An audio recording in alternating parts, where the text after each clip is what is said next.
Vamos a platicar de un tema por demás interesante y yo creo que tú, amiga, te vas a identificar mucho cuando hablemos acerca de deudores alimentarios, de personas que terminan también acosando mujeres. Y es que, por lo menos yo, te voy a ser bien honesto, no entiendo cómo un hombre se puede desentender de sus labores, ya deja tú como padre, ¿no? Como persona que apoya en la crianza y en la economía de la familia y de su familia, de sus hijos. Es un hecho. Esta ley 3 de 3 de deudores alimentarios. Vamos a platicar con la licenciada Friné Salguero. Friné, por cierto, directora del Instituto de Liderazgo Simón de Beauvoir. Friné, bienvenida otra vez. ¿Cómo estás? Hola Alfredo, buenas tardes. Buenas tardes al auditorio. Muy bien, muchas gracias. Oye, ¿cuáles son las primeras impresiones que tienes tú y que tiene el instituto acerca de esta ley?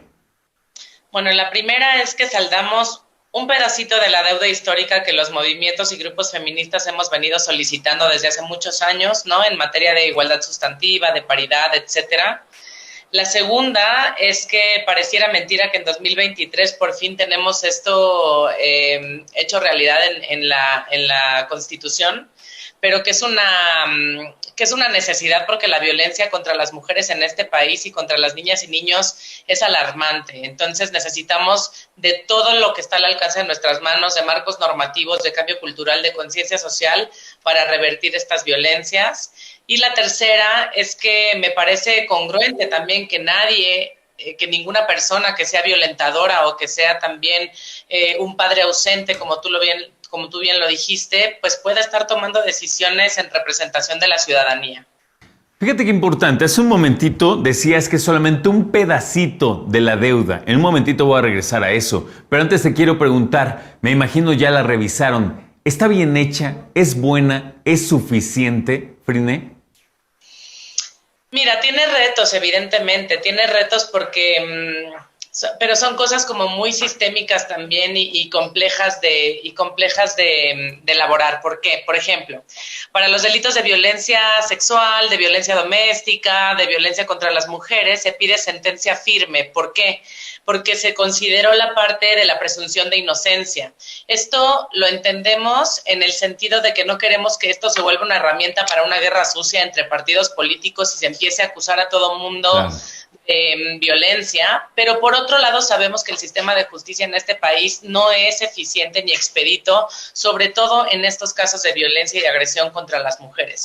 Esto entonces nos presenta un reto importante, que es que se tiene que presentar una sentencia firme para comprobar que hay este tipo de violencias, y sabemos que las mujeres van a tener un reto importante para conseguir esas sentencias. Otra que nos parece importante decir aquí es que no se equipara, por ejemplo, la violencia de ser un deudor alimenticio, de ser un deudor en términos de patria potestad, ay, se me fue el nombre, perdóname. O sea, cuando eres deudor alimenticio no se equipara el delito a ser un violentador. ¿Por qué? Okay. Sí, son cosas diferentes, ¿no?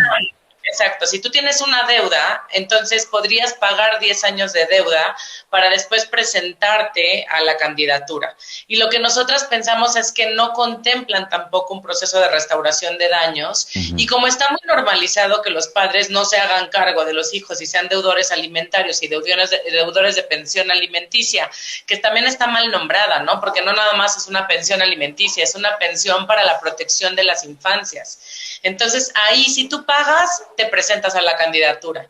Y yo digo, todas las violencias que se ejercieron los 10 años anteriores, por ejemplo, cuando no se estuvo pagando la pensión alimenticia, ¿quién los restaura? Claro. ¿No? Entonces no hay una reparación del daño y no se equipara el daño en términos, y yo entiendo perfectamente y que no se malinterprete que estamos hablando de violencias distintas.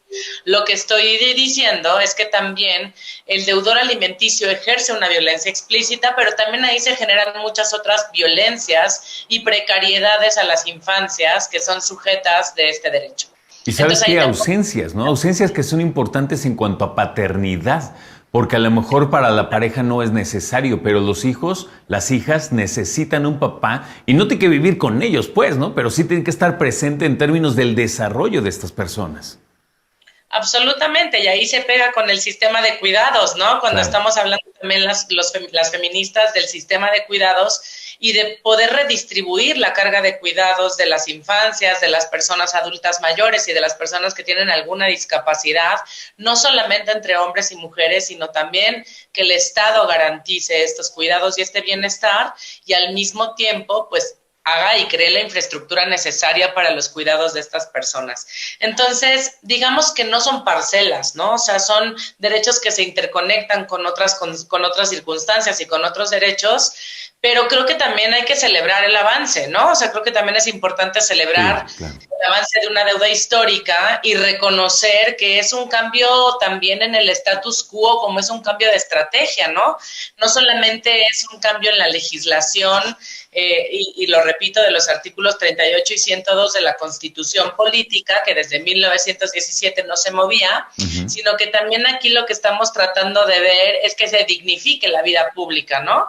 Y que sea un elemento disuasivo también para aquellas personas que quieren estar en un puesto político, que yo espero que se la piensen 2 veces antes de cometer algún delito o alguna violencia o agresión, ya sea sexual, política, verbal, de cualquier índole en contra de las mujeres. Y pues es un asunto de justicia también, ¿no? Y de poner a las víctimas al centro.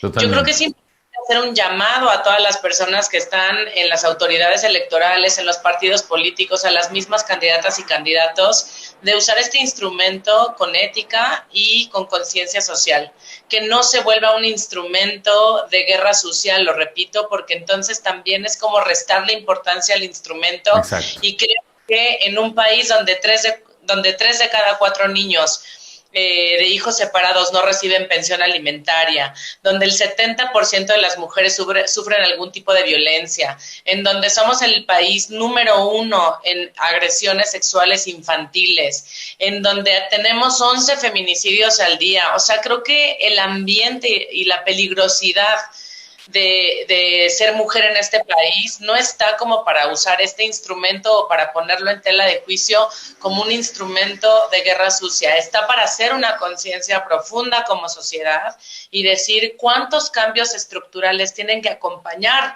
a estos cambios en la Constitución para que realmente empecemos a disminuir la violencia de género. Entonces, pues bueno, es una invitación a que nos tomemos estas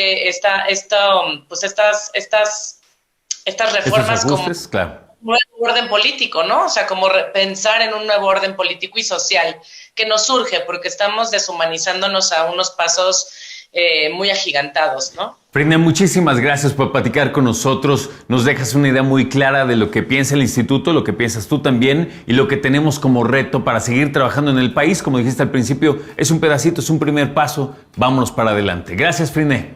Muchas gracias a ti, Alfredo. Frine Salguero con nosotros. Muchas gracias.